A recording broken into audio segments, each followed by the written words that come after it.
Seja muito bem-vindo, seja muito bem-vinda a mais um episódio desse programa e podcast Advogando para Servidores Públicos. Eu sou o professor Alexandre Masi e aqui nós discutimos as melhores estratégias e oportunidades para quem quer, começando do zero, a defender servidores públicos. E hoje eu vou falar sobre um assunto que eu adoro, que é o silêncio da administração. Aliás, estou fazendo essa live dentro do programa Advogue para Servidores, mas essa tese também cabe perfeitamente no Advocacia Tributária e nos demais cursos de direito público da minha escola.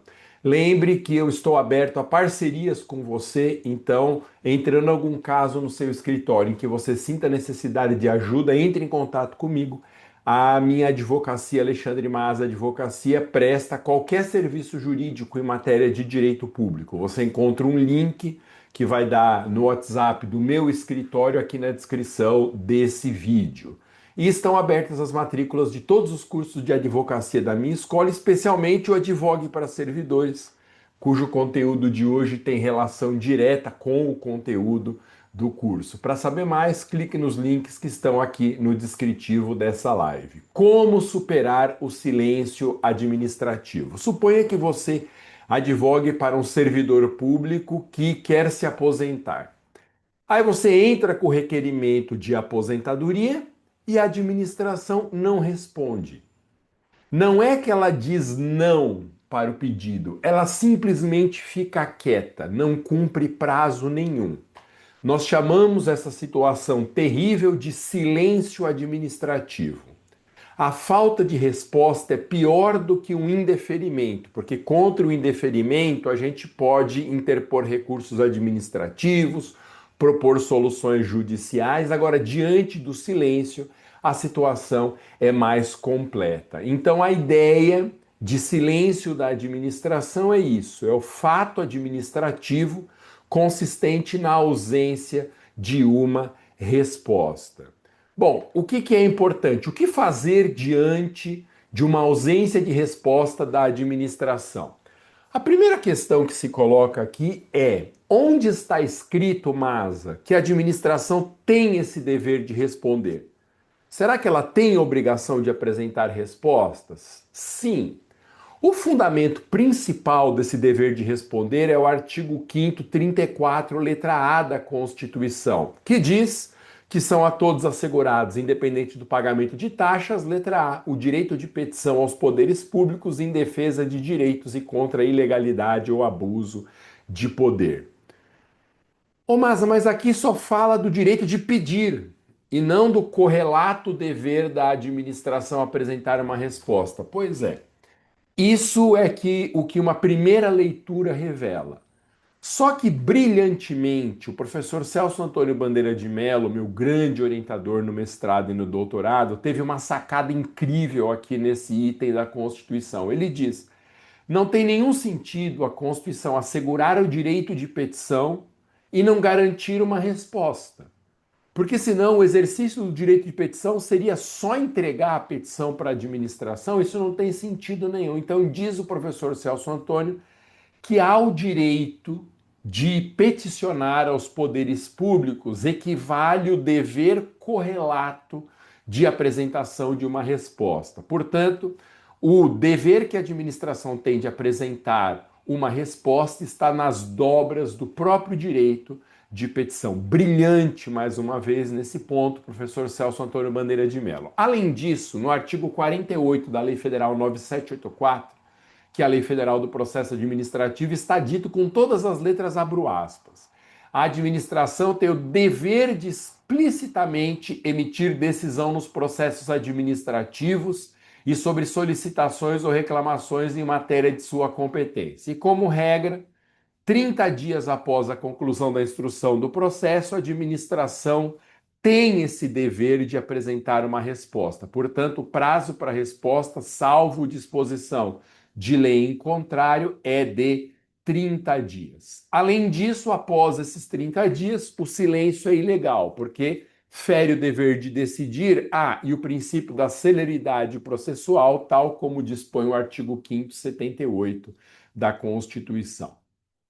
Bom, mas em termos práticos, O que eu faço diante do silêncio administrativo?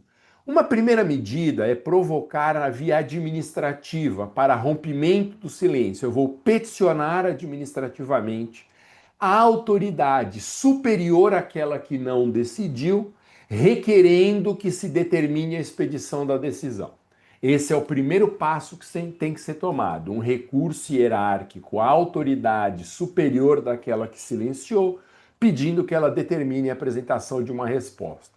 Se não der certo, nós vamos judicializar, impetrando um mandado de segurança contra a autoridade coatora em face de um fato administrativo ilegal que é esse silêncio. Já vimos que, como fundamento da ilegalidade, tem a violação do direito de petição, tem a violação do dever de decidir com base na celeridade processual e por a violação da própria norma expressa na lei do processo administrativo. Bom, mas o que eu peço em uma ação judicial contra o silêncio? Normalmente, o que se pede de praxe é que o juiz determine um prazo para responder ao requerimento, sob pena de multa, responsabilização do agente, punição por desobediência de ordem judicial. Mas aqui vem mais uma dica brilhante do professor Celso Antônio Bandeira de Mello. Diz o professor Celso Antônio, dependendo de sobre o que é o silêncio, a gente pode pedir que o juiz, ele próprio, dê a decisão sobre a qual a administração silenciou. Isso é absolutamente brilhante. O que o professor Celso Antônio diz? Para eu saber quais são os limites da decisão judicial em face do silêncio, eu preciso saber que se o ato administrativo que deixou de ser expedido por causa do silêncio era vinculado ou discricionário. Então, diz o professor Celso Antônio, por exemplo, se o ato era vinculado com a concessão de uma aposentadoria, o próprio juiz pode, ele, determinar a aposentação. Não é ele dar uma ordem para que a autarquia previdenciária aposente. Não. O próprio juiz dá uma liminar que equivale à ordem de aposentação, porque o ato é vinculado, o juiz vai avaliar o preenchimento dos requisitos legais e vai dar a decisão. Mas para isso eu tenho que pedir que ele emane o ato que foi silenciado. Gente, essa é uma das dicas mais importantes que eu já dei em todas as lives.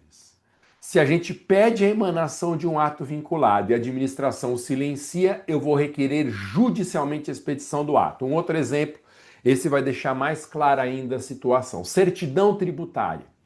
Certidão tributária é um ato enunciativo que o fisco tem o dever de expedir contra um requerimento, em que a administração vai declarar a condição tributária do requerente. Se ele tem alguma dívida aberta, a certidão vai ser positiva. Se a dívida está negociada, positiva com efeitos de negativo. Se não tem dívida, a certidão é negativa. É um ato vinculado. Preenchidos os requisitos legais, o poder público tem o dever de emanar esse ato. Aí vamos supor que eu peço uma certidão, o poder público não fala nada. E eu precisando da certidão para juntar na documentação de habilitação em uma licitação de que participa o nosso cliente. O que eu faço diante desse silêncio?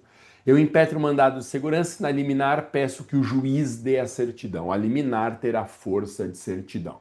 Isso se o ato for vinculado. Agora, se a decisão sobre a qual a administração silenciou foi discricionária, aí o juiz não pode emanar, porque ele estaria invadindo a independência do Poder Executivo. Lembrando que a expedição de atos discricionários na avaliação do juízo de conveniência e oportunidade é o núcleo fundamental da função típica do Executivo.